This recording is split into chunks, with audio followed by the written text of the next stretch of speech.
I know. Isn't that great? Barbara. You're just Barbara, like a real person, yes. Did you ever, in the years in between the old shows and the new shows, what did you all do? Let's just go down the line quickly and find that out. What were you doing, Barbara? Well, I stayed home and became a mother again, and I traveled, and I worked. What about you? I stayed pretty busy as an actor. That's been my life for the last 30 years or so. I spent 30 years earning my letter. Didn't you go off? Didn't you become a policeman? I was a Los Angeles police officer, right? Yeah, and you were shot 3 times? Yes, I was. 1980. Where are the scars? Oh, there, and there. I'll take my shirt off later, show you. And what about you, old Beaver? Yeah, what happened to your voice? That's right, it changed a little bit. I did a lot of things. I was a banker, I was in real estate, and then I went back to acting because it's my first and real love. Did people always grab you on the street and say, when are you coming back? When are you coming back? Well, they did, because people kept saying that they wanted that kind of television back. And, you know, as actors, you don't have a lot of control over that kind of thing. But people would say, you know, why can't television be as good as it used to be? Well, we're trying to do it again. Yeah. And it certainly is working on tape. It's incredible. Now, there are all kinds of rumors have flown. You know, you're such an institution. They've all flown. You were supposed to have married Ken. Do you know all these? What were the rumors you heard? I was supposed to have had Tony, Ken. I started the rumor. And you, which one was supposed to be a porno star? Oh, that was me, unfortunately. Isn't that wild? So how did these rumors start? In my case, there was a porno star that was using Eddie Haskell as a credit to get work.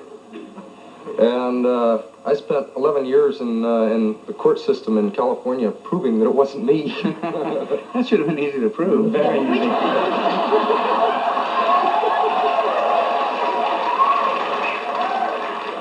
Now, you all grew up kind of on the lot, right? Was that wonderful? I heard you used to play. I did. No, not But you both look pretty. You were great. But you were a young kid. Disneyland. We played cops and robbers and Indians and cowboys on the back lot, and it was we threw the football around with Steve McQueen and Mike Hudson and Bob Mitchell. We had a basketball hoop there right outside the stage. Yeah. Well, we're doing the same thing now on the new show. We've got a bunch of kids on the show, and we got them to put up a basketball hoop out at Universal, and it's a great way to grow up. I'll tell you. Yeah. And now, how did you get to be? Oh, I'm sorry. You want to pass your perfume? I'm sorry.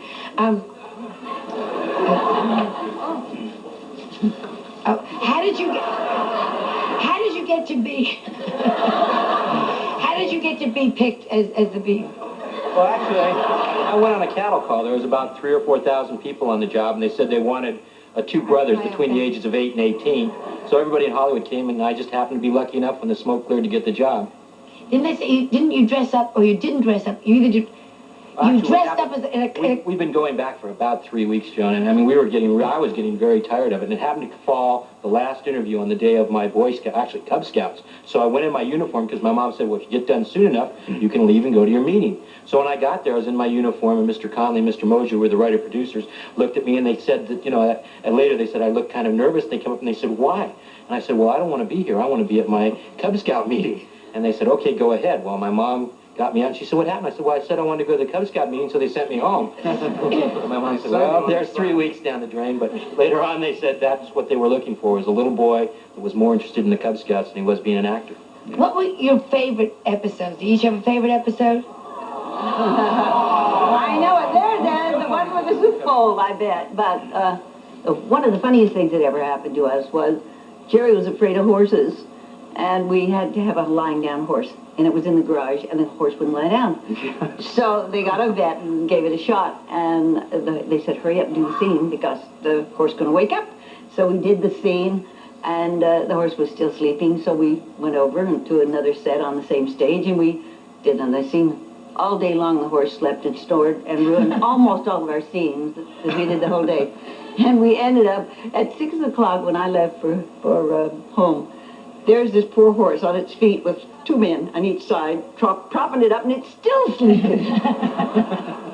See, I look at you. We all wanted our mothers, well, not me so much because I was old, but everyone in the crew has been saying they all wanted their mothers to look like you and come down with a little string of pearls and a little apron. And they, there you go. And they get up in the morning, their mother be going like, good morning. They say, no, this is wrong. Now, what was your favorite episode? Going just down the line. I'm just curious. Actually, Oh, I'm sorry. Thank you. An arrest report? This is an arrest report for indecent exposure. Dear Joan, don't read this. Below this, I am back in the department of Officer O'Malley and indecent exposure, February 5th, 1972. I don't believe this. For June Cleaver, Wally Cleaver, the Beaver, and Eddie Haskell. A brassiere! Whose brassiere is this?